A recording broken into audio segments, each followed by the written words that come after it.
സാധാരണ രീതിയിൽ ഇത്തരം ശിക്ഷാ ഇളവുകൾ നൽകുന്നത് പൂർണ്ണമായിട്ടും അവർ അച്ചടക്കത്തോടുകൂടി കഴിഞ്ഞുവെന്നും അവർക്ക് മാനസിക പരിവർത്തനം സംഭവിച്ചിട്ടുണ്ട് എന്നും ബോധ്യപ്പെടുന്ന വേളയിൽ മാത്രമാണ് ഇങ്ങനെ ശിക്ഷാ ഇളവ് നൽകാനുള്ള നീക്കമുണ്ടാവുക.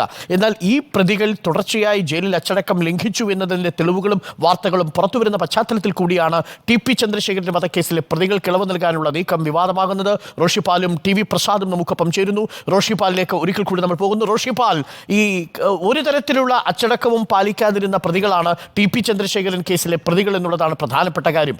അതിൽ പല ഘട്ടങ്ങളിലും ജയിലുകളിൽ ഇത്തരത്തിലുള്ള അച്ചടക്ക ലംഘനം നടത്തിയത് വാർത്തയും വിവാദവുമായ സാഹചര്യത്തിൽ പോലും ഈ പ്രതികൾക്ക് വേണ്ടി ഈ ഘട്ടത്തിൽ സർക്കാർ രംഗത്ത് വരുന്നതിന് പിന്നിലെ കാരണം എന്താവും?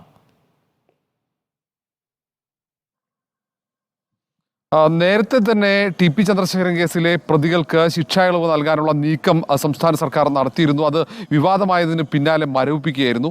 ഏതായാലും ഈ പ്രതികൾക്ക് 20 വർഷത്തെ ഇവർക്ക് ഒരു തരത്തിലും ഇളവ് നൽകാൻ പാടില്ല ഈ ശിക്ഷാ കാലാവധിയിൽ എന്ന ഹൈക്കോടതി ഉത്തരവ് ഉൾപ്പെടെയുണ്ട്. ഈ ഉത്തരവ് കൂടി ലംഘിച്ചാണ് ഇവർക്ക് ശിക്ഷാ ഇളവ് നൽകാനുള്ള രാഷ്ട്രീയ തീരുമാനം സർക്കാർ എടുക്കുന്നത്.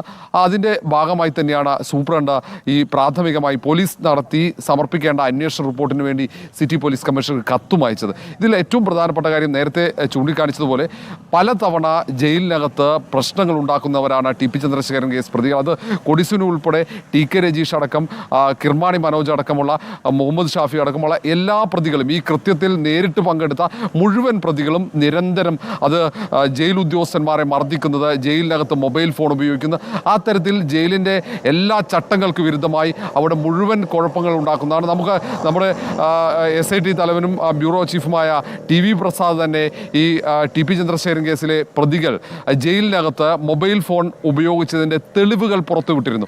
അങ്ങനെയാണ് ഇവർ മൊബൈൽ ഫോണുകൾ ഉപയോഗിക്കുന്നുവെന്നും ജയിലിനകത്ത് ടി.പി. ചന്ദ്രശേഖരൻ കേസിലെ പ്രതികൾക്ക് വലിയ രീതിയിലുള്ള സൗകര്യങ്ങൾ ലഭിക്കുന്നു എന്നുള്ള വിവരം പുറത്തേക്ക് അറിയുന്നതും പിന്നീട് അതുമായി ബന്ധപ്പെട്ട് നടപടികളുണ്ടായി. എങ്കിൽ പോലും ഈ പ്രതികൾക്ക് കൃത്യമായി ജയിലുദ്യോഗസ്ഥന്മാരുടെ അടക്കം പിന്തുണ ലഭിക്കുന്നു.